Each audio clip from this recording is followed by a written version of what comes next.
Hello and welcome to this video course on ranking your YouTube channel higher.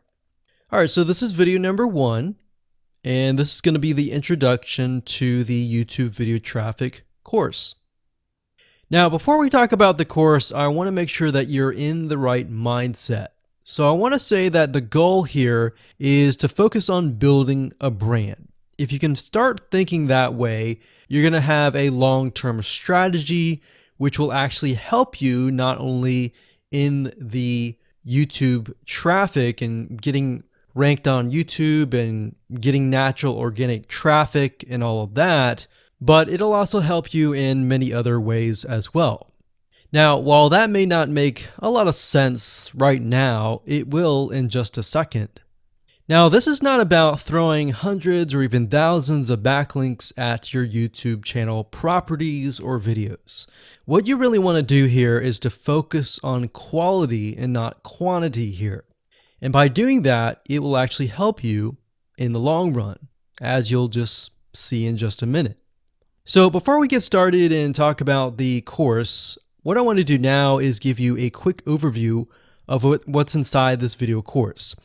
Video number 1 is the introduction, of course. Video number 2 is what this is not about. And I want to make sure that I cover this because a lot of times when we talk about ranking on YouTube or Google or getting traffic or of any sort, there's a lot of assumptions that are made. So I want to make sure that we cover those assumptions and possibly roadblocks that are blocking your way.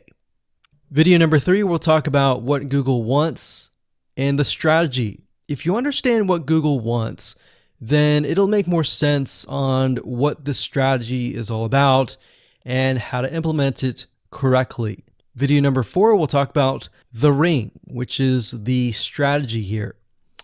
And of course, video number 5, we'll talk about how to automate the ring.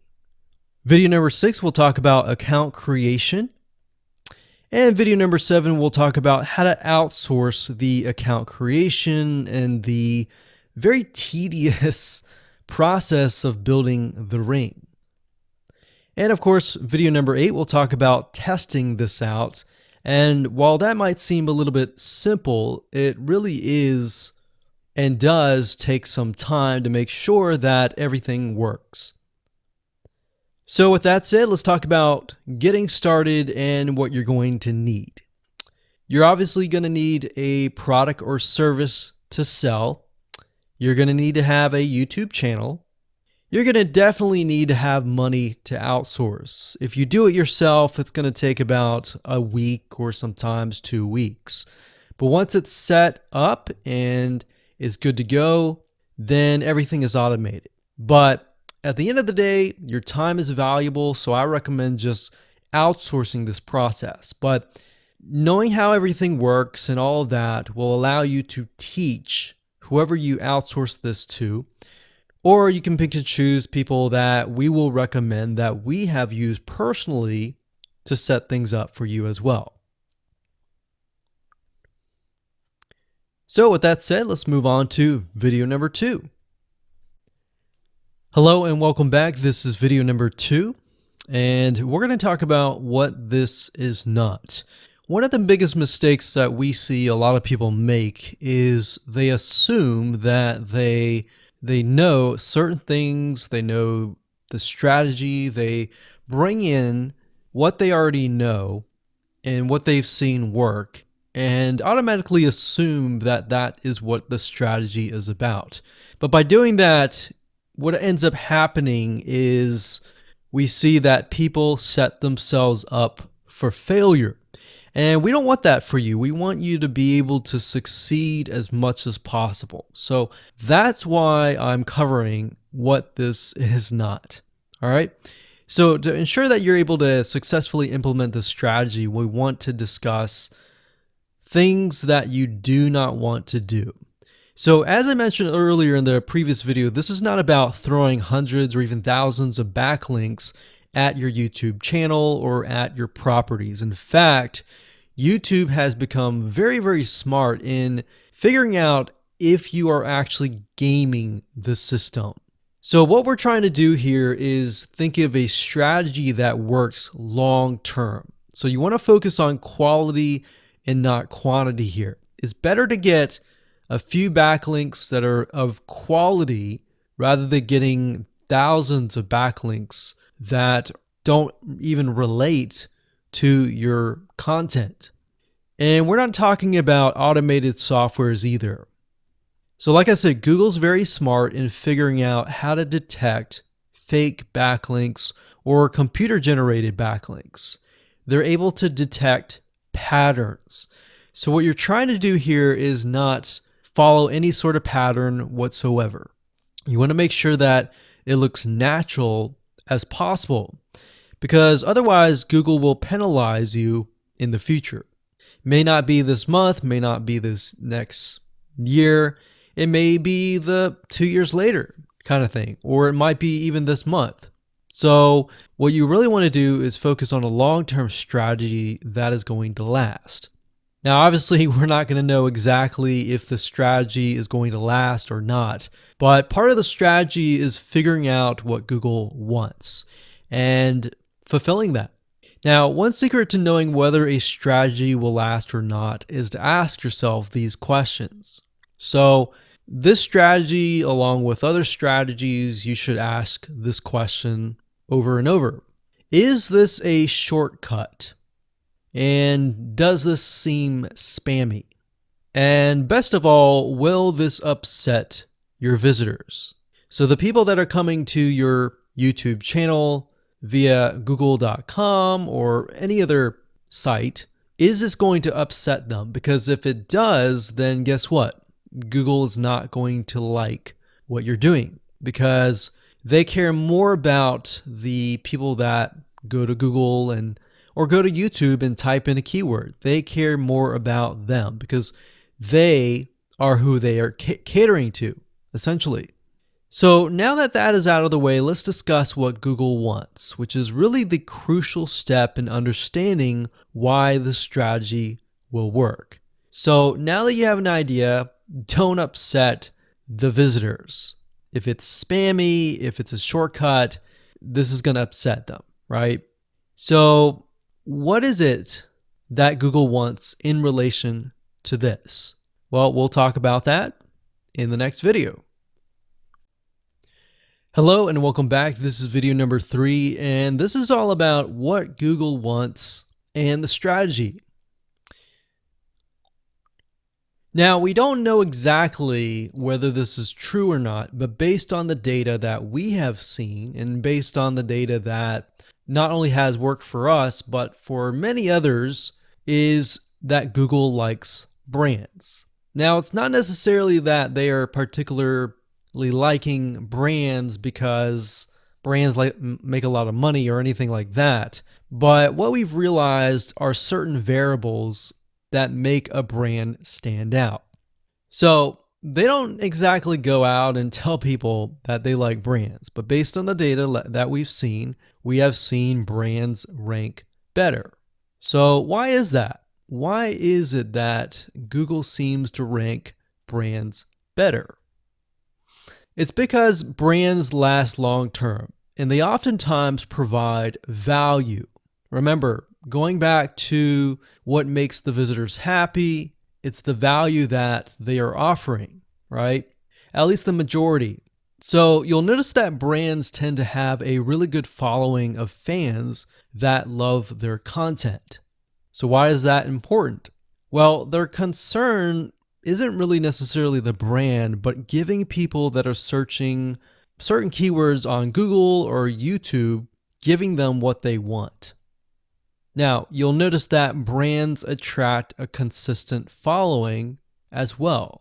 So Google likes it when they find that there's not only a good following, but a good engaging and good interaction. So their fans click and engage with their content more. And YouTube likes that. They love engagement. If you take a look at videos that rank really well, you'll notice commonality, and you'll notice that they have a lot of likes, they have a lot of comments. Essentially, they have engagement. And engagement is essentially the currency of YouTube. So whether somebody gets a bad comment or a good comment, a comment is a comment. A comment essentially, if you think about it, is worth about $1. Now, we're just saying that because it's like currency, engagement. Now, this means there is a higher CTR, or in other words, click-through rate. So if you have fans that really love a specific brand, they're most likely going to come back over and over again, right? So higher engagement is what Google likes to see. Higher engagement means that the fans really like the content. So this is based on the data that we have received and based on the data that we have observed. So the strategy here is to make sure that you look like a brand and you do backlinking like a brand. Make sense? So what does backlinking like a brand look like? Well, if you think about the visitors that are coming to that brand, they are looking at it, they're engaging with it, they're sharing it with their friends. Now, like I said earlier, there's no exact this is the way it is, but based on the data that we have gathered over the years and what we see, what works and what hasn't, we can safely say that looking like a brand will be better for your YouTube channel. And of course, gathering a fan base and a good following that is interacting with your content is also key. Now, if you look at brands, they have many social properties besides YouTube channels. They've got Facebook.com, they have Twitter, they have Snapchat, and more. So it only makes sense for your brand to have the same properties in your brand name and interlinking to each other, right? So let's say, for example, that you upload a video to YouTube. Then it's going to make sense for you to post that same YouTube video or share it via Facebook, Twitter, Snapchat, and more. So essentially, we're interlinking them together. And that kind of brings us to this strategy, which is the ring. You're basically interlinking everything together. So like I said, for example, you post a video on YouTube, it needs to be pushed to Twitter, your Facebook fan page, and other social properties. And fortunately, because everything is going to be automated, once you do that, it will trigger and it will automate the whole process. So it makes sense because your fans will be located at these different social properties. So some people will be at Facebook, some people will prefer Twitter, and some people will prefer maybe Snapchat or Instagram and other social properties. But if you think about it, it sounds very time consuming and tedious, right? And yes, it is, but once everything is set up, it will actually make your life a lot easier. But like I said, don't worry, we're going to show you how to speed things up with a few dollars. So with that said, let's move on to video number 4. Hello and welcome back. This is video number 4. And we're going to talk about the ring, which is the strategy.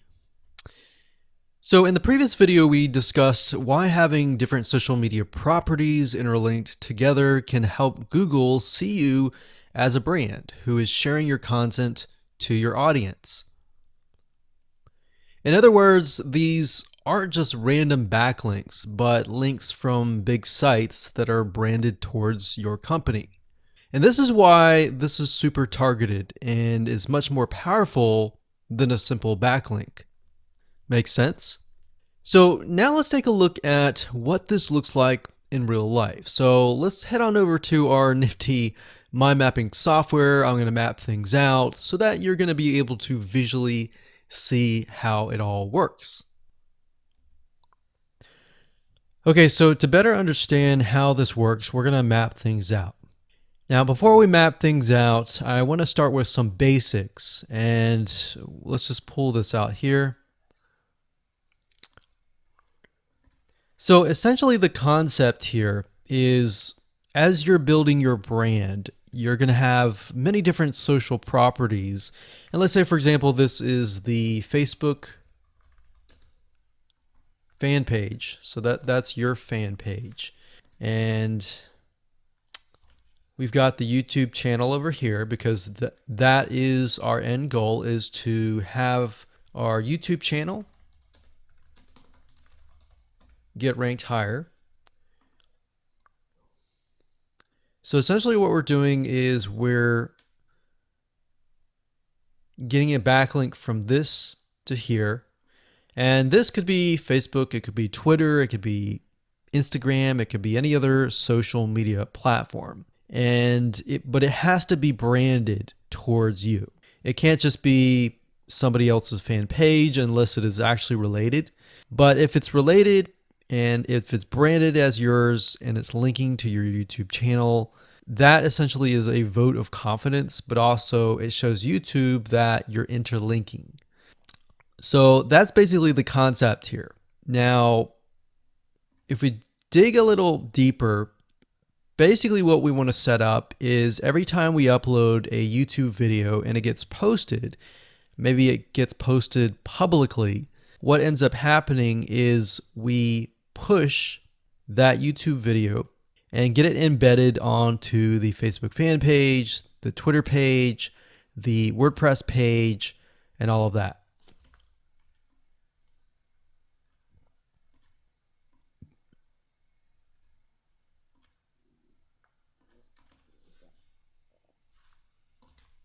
So we'll put Twitter.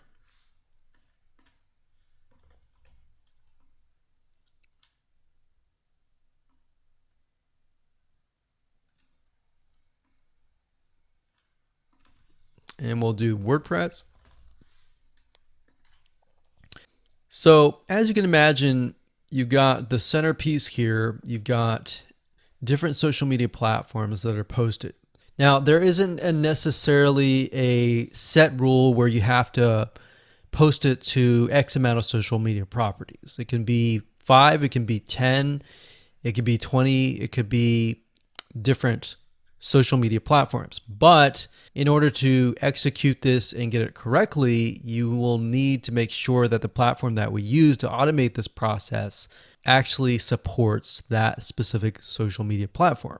So essentially this is what works, and this is basically what it is.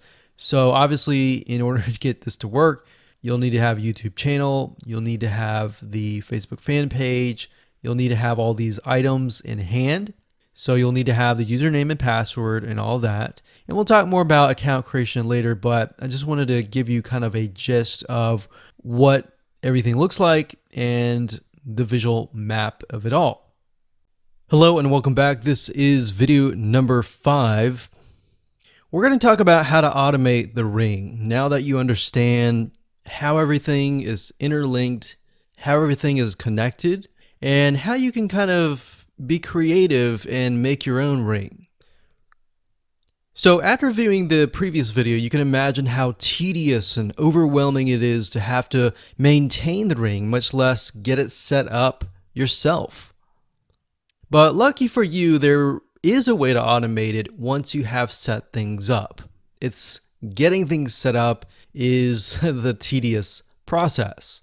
Now, there's a software platform called IFTTT, and there's another one called Zapier.com that allows you to automate the process of moving content all around your social properties. So you could take a YouTube video and have it pushed to your WordPress site. And by pushed, I mean have it embedded on your WordPress site and then have it shared on your Facebook fan page, your Twitter page, your Instagram, and all of that. So you have essentially what we call triggers that whenever the trigger happens, then something else happens. So what IFTTT stands for is if, then, this, that.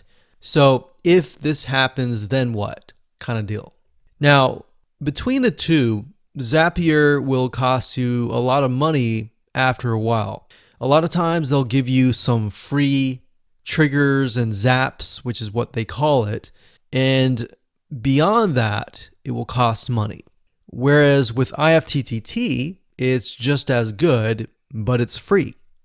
So let's hop on over and show you how IFTTT works. Okay, so if you head on over to ifttt.com, that's ifttt, 3ts.com, you'll see this page. You can go ahead and create an account, and you'll find a lot of really cool, interesting triggers, is what we call it, in ifttt. So what a trigger is let's say you upload a YouTube video, and then the system detects that the video has been uploaded. What do you want to happen after that happens? So if YouTube video has been uploaded, then post it to WordPress. Then after that, take the post on WordPress, maybe post it elsewhere, or post the YouTube video to Twitter, and so forth and so forth. So as you can imagine, this does get tedious, but if you map things out, if you know ahead of time what it's going to look like, then you can simply look at it and say, okay, I'm pointing YouTube to Twitter. So anytime video has been uploaded to YouTube, then it simply gets pushed or embedded into Twitter. So we need to make a IFTTT trigger for that. So to do that, it's very easy. All you have to do is go to My Applets up here, and you can do a search for applets. Now services over here, I'm not going to click that, but this tab here allows you to essentially connect to all the services that you're going to be using. So for example, as you can see here, I've got Tumblr to Weebly, RSS to Google Drive, a YouTube like to OneNote, YouTube like to Facebook page. And the reason why you might want to have YouTube likes is, let's say for example that you already have maybe 50 videos on your YouTube channel, but you want to find a way to get those videos embedded. So what we figured out is that YouTube likes is the way to go. So obviously you can't re-upload a video that hasn't already been uploaded and is already getting thousands of views. The way you go about it is create a YouTube like trigger so that you can simply like it, and then it gets posted to throughout your network. Now, as you can see here, you can easily get lost in the mix of everything. So that's why I said visually map everything out first, and then from that point, then you can simply go in and set things up. So like Blogger to Weebly, YouTube to Facebook, YouTube to Blogger, YouTube to Instapaper, YouTube to DIIGO, YouTube to Google Plus page via Buffer, and all that. And we got YouTube to Tumblr, YouTube to Twitter. So it can go on and on and on if you really want it to, or you can simply pick and choose what you want and what you don't want and go from there. Now, in order to turn them on, you can simply click here to turn them on. But for the sake of just showing you, this is what it looks like. So as you can see, the Tumblr to Weebly is activated. So when it is activated, it'll have the on button and the green light. Hello and welcome to video number 6, and we're going to talk about account creation. Okay, so obviously in order to set up the IFTTT ring, you need to have accounts for all of your branded social properties. So in other words, you need to have the username and password for Facebook, for Twitter, for all the other social media properties.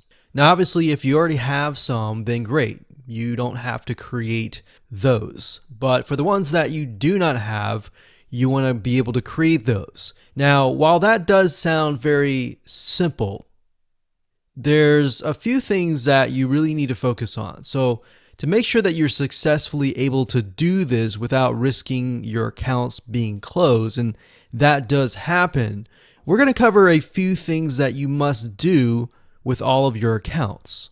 In fact, some of our accounts have been banned or closed by mistake because it has to be done a certain way. So you need to make sure that you have everything correct. Now, first, you need to have an email address, preferably a Gmail account or an email account that is reliable. And you need to have one email address for that. Typically, you want to have something that is branded as well, because you never know with these social media platforms if they're analyzing every step of the process. Now, most social media accounts we have found require you to have a unique telephone number. So you will need to use either yours or you'll need to get one. If you don't have one and you don't want to use your personal telephone, there are several places to get unique telephone numbers that can be used for both voice and SMS.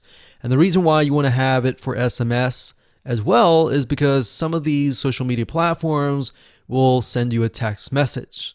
Now, one in particular that we use is called line2.com. That's line2.com.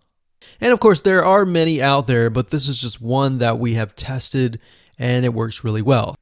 So a lot of times when you create a brand new social media property, an account, you need to have a unique telephone number.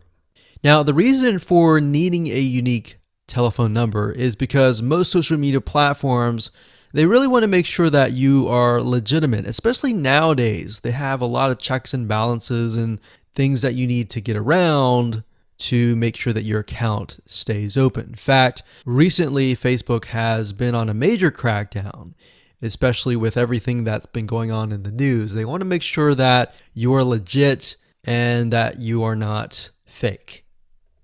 Another thing is you'll also need to have a short bio, a description about your business, your website URL, a picture that is yours, and a professional, or if you don't have your picture, you can use a professionally royalty-free stock photo. Now, why do you need all this information? Well, the reason why you need all this information is because when it comes to account creation, you are going to need to have every piece of these items in hand to copy and paste over. Obviously, if you outsource this process, it's going to be a lot easier. And with that case, you're definitely going to need these items. And it's just going to make your life a lot easier when you're able to copy and paste and all of that. Your picture is actually very important because even Facebook will review photos on all accounts to make sure that fake accounts are not created. In fact, we created an account one time and it was using kind of a fake image. And even though it was royalty free and all of that, Facebook declined it and in fact did not approve the account. So they really want to make sure that your account is legitimate. Now, it's best if you take all this information and you write it out in an Excel spreadsheet so that you have it in hand.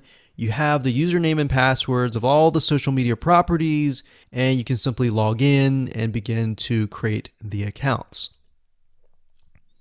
So those are kind of the best practices that we have found over the years in terms of creating accounts. And while some of those seem very basic, the one that really stood out that was really important was making sure that you had that unique telephone number. Okay, so hello and welcome to video number 7. We're going to talk about outsourcing. So as you can imagine, creating a ring is very time consuming, especially depending on how big the ring is and how many rings there are and all of that.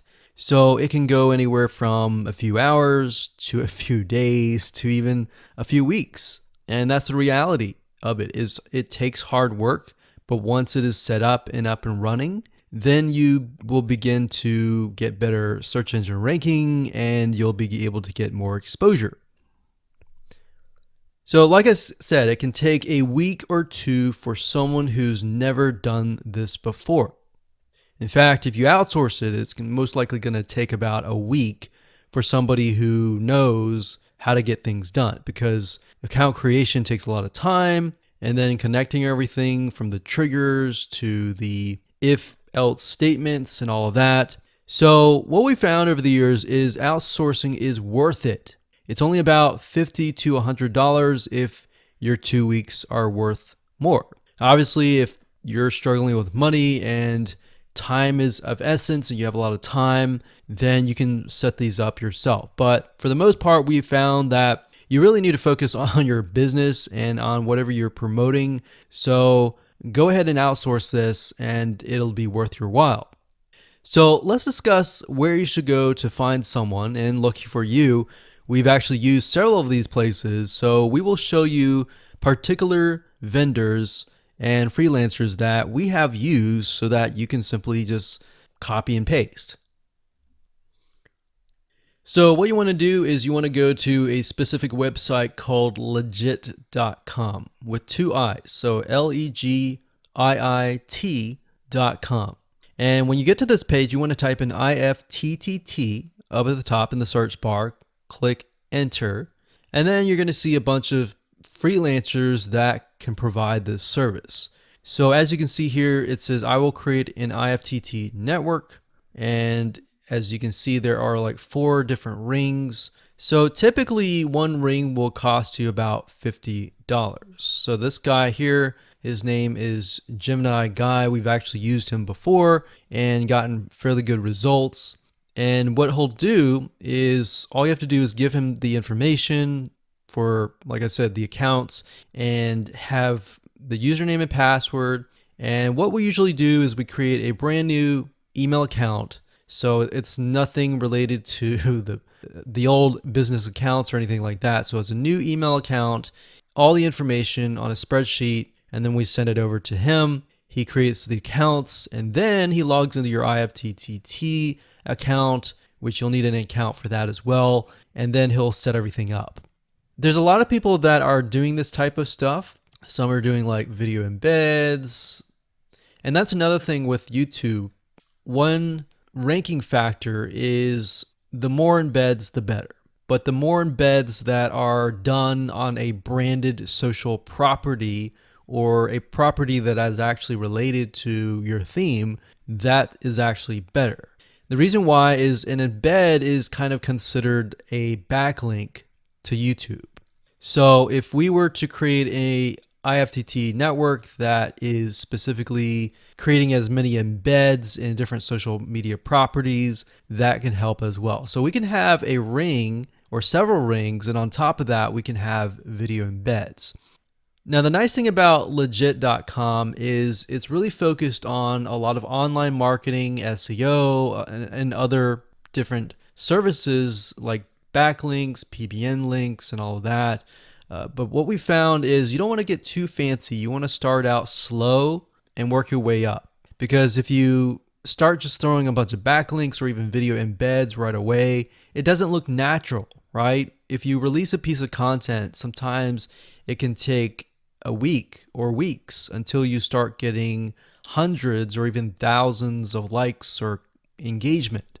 So you don't want to throw thousands or even hundreds of thousands of backlinks right away, right? So that's not going to look natural. And going back to what we talked about earlier in the previous videos, does it look natural? If it doesn't look natural or doesn't seem natural, then that can be a problem.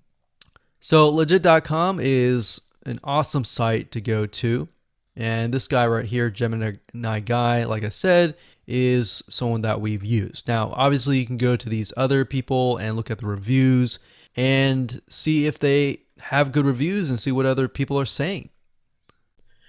Hello and welcome to video number 8. This is all about testing and making sure that you understand how to test it to make sure that it works. Because I will say, once these are set up, a lot of times, sometimes they work. A lot of times, sometimes one of the items throughout the line does not work. So I'm going to show you how to troubleshoot it. So whether you created the ring yourself or you hired somebody to do it, testing is very, very important. In fact, we outsource most of our rings, but yet we still have to go back and test it out. A lot of times when these freelancers are in the mode, they'll test it out, but they're really relying on you to test it out because they can't upload a YouTube video to your YouTube channel unless they have access. And a lot of times we don't give them access for, privacy and security reasons. So let's go ahead and discuss how to do that. So let's hop on back over to IFTTT and I'll show you how you need to test things out. Okay, so we're back at IFTTT, and what I recommend that you do is you open up the Excel spreadsheet that the freelancer gives you or that you've created yourself. And on that Excel spreadsheet, it should have your username and password and all the links to all of the accounts that were created. So in that case, how do we test it out? Well, obviously we're going to need to upload a video to YouTube. Now, I'm not going to do that now, but if you upload that, everything should work throughout the network. So the way you can test things out is simply by going to the websites that are in the Excel spreadsheet. So once you go there, if it has been posted, it works. If it's not working. If it's not working, then you'll need to kind of troubleshoot it. Either get the guy who created the ring to help you out, or if you did it yourself, this is basically what you need to do. So you need to check through and figure out what's not working. So if we found that the YouTube video is not being posted to blogger.com, we need to figure out why. So we need to go to the applet. So this in case is the YouTube like to Blogger. So it's a little bit different than the upload to YouTube channel. But if we click on that, you can see here that we have the applet that goes from YouTube like to Blogger. So if we click on this here, you can actually get a better view of what's happening. So basically anytime a YouTube video is liked, we create a post on Blogger, we put the title, we put all this.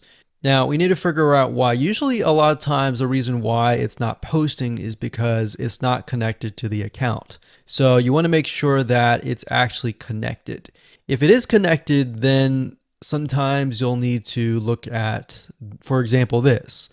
Is it posting the title and maybe not the video? Or is it not posting everything? If it's not posting everything, it usually means it's a connection issue. If it is posting like the title, but not the body or the YouTube, then maybe it's the embed code is incorrect.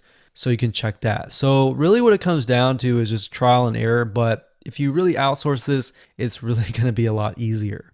But that's what we found to be the case, and most of the time is that the services are not being connected. And I will say IFTTT sometimes can be hit or miss, and sometimes in that case the services may or may not be working. And that's really reliant sometimes on the YouTube channel, the social media platform, and all of that. So hopefully those tips can help you along the way when it comes to testing.